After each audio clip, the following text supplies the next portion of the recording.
The hardest thing I've ever done in my 71 years wasn't building my business from nothing.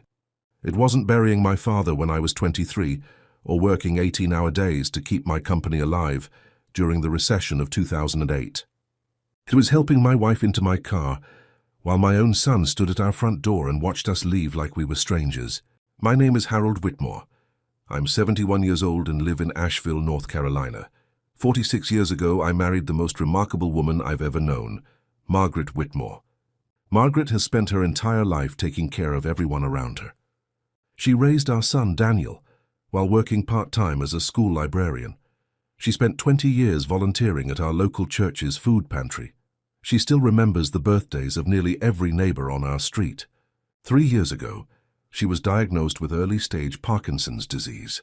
If you've never watched someone you love struggle to button their own sweater after 40 years of doing it effortlessly, consider yourself blessed. Some days are harder than others. Some mornings I help her tie her shoes. Other mornings, she insists on making my coffee despite her trembling hands, spilling half the sugar onto the kitchen counter. And somehow she still apologizes whenever I help her. That's my wife, the woman my son called a waste of money. Daniel wasn't always like this. At least that's what I used to tell myself. When he lost nearly half his investments during a failed business venture 4 years ago, Margaret immediately suggested that he and his wife, Vanessa, move into our home temporarily. They're family, she told me. Families help each other. Temporary became 6 months. 6 months became 2 years. Then 2 years somehow became 3. Before we realized it, our son had slowly begun treating our home as though it belonged to him. He renovated the living room without asking us. He complained whenever Margaret's medical equipment occupied too much space. He began referring to the master bedroom as our room whenever speaking with friends. The truth is, Margaret noticed the changes long before I did. Mothers usually do. One evening, she quietly asked me something that still breaks my heart whenever I think about it.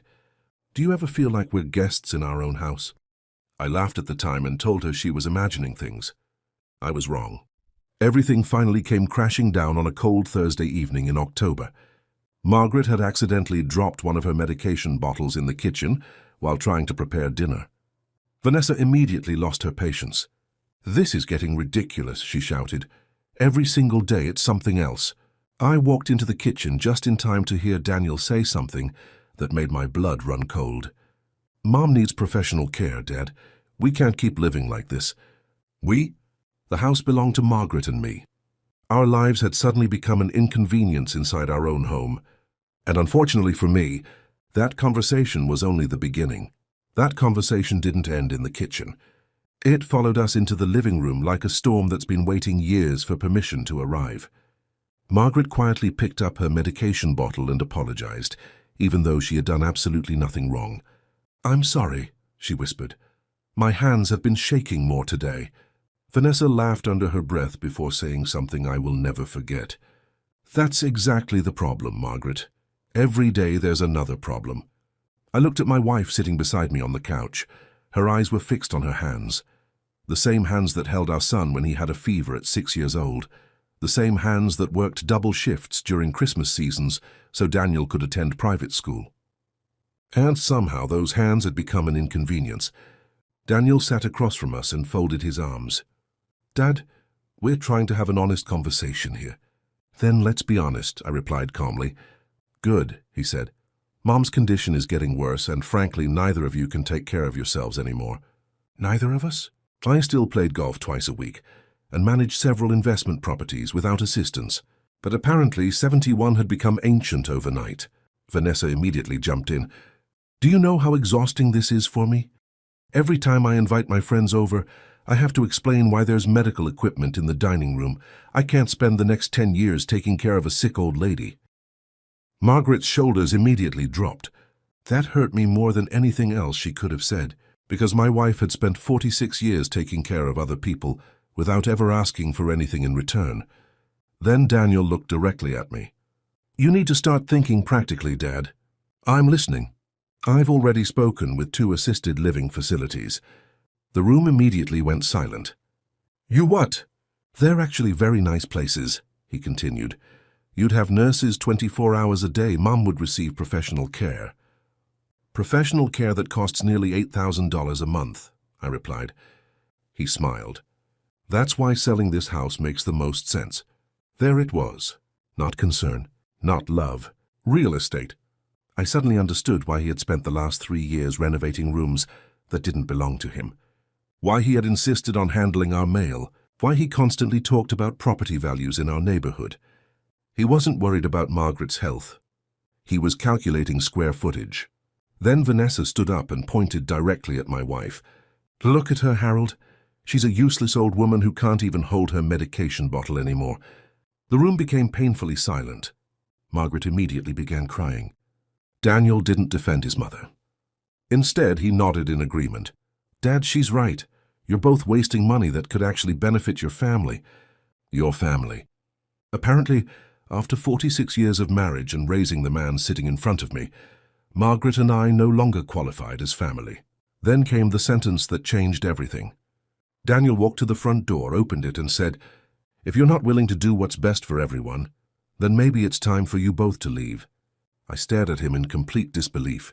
Excuse me? You heard me. Vanessa and I can't keep sacrificing our lives because of your poor decisions. Margaret quietly wiped the tears from her face. I don't want to be a burden anymore, she whispered.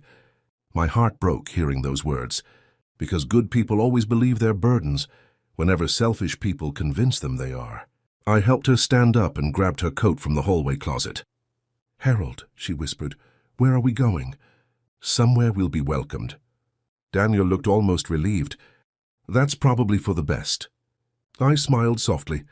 For the first time in 46 years of marriage, I realized my wife deserved far better than the family we had sacrificed so much to build. Now let me ask all of you something.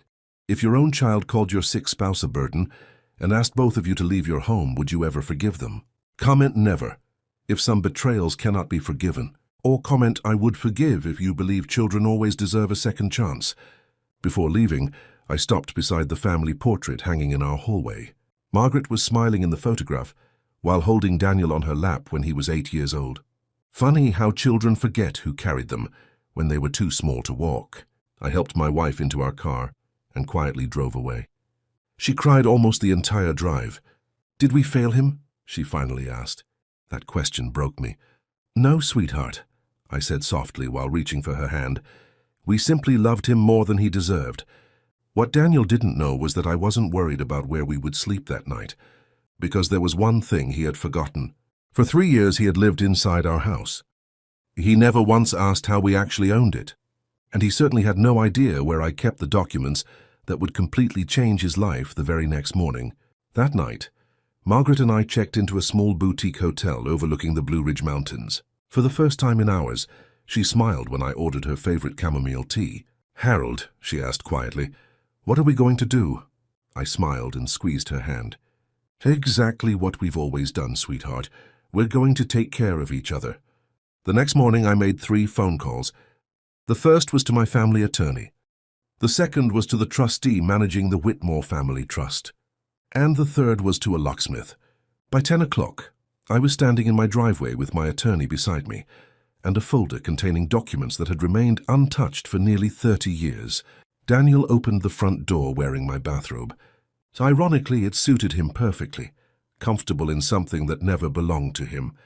I knew you'd come back, he said confidently. Ready to discuss selling the house? No, I replied calmly. I'm here to discuss your eviction. He laughed. Then my attorney handed him a copy of the trust agreement. You see, my grandfather established the Whitmore Family Trust in 1994 with one very unusual clause. Any beneficiary who intentionally abandons, mistreats or financially exploits his elderly parents immediately forfeits all inheritance rights under this trust. The house, 7 rental properties, the investment portfolio, our family business shares, everything was held inside that trust. Daniel wasn't an owner. He was merely a beneficiary, one who had permanently disqualified himself less than 24 hours earlier. His face immediately lost all color. That can't be legal. It's been legal for 30 years, my attorney replied. Vanessa stood frozen in the hallway. But this house was supposed to be ours, she shouted. I smiled sadly. No, Vanessa. This house was supposed to belong to people who understood the value of family. The locksmith quietly began changing the locks, while movers carried their belongings to the driveway. Before leaving, Daniel finally asked the question I knew was coming. "Are you really choosing money over your own son?" I looked at Margaret sitting peacefully in our car. "No, son, I chose my wife. 46 years ago, she promised to stand beside me in sickness and in health. Yesterday, I made the same promise all over again. Because if someone ever asks me who deserves my loyalty, the answer will never be the person who asked me to abandon the woman who gave me everything."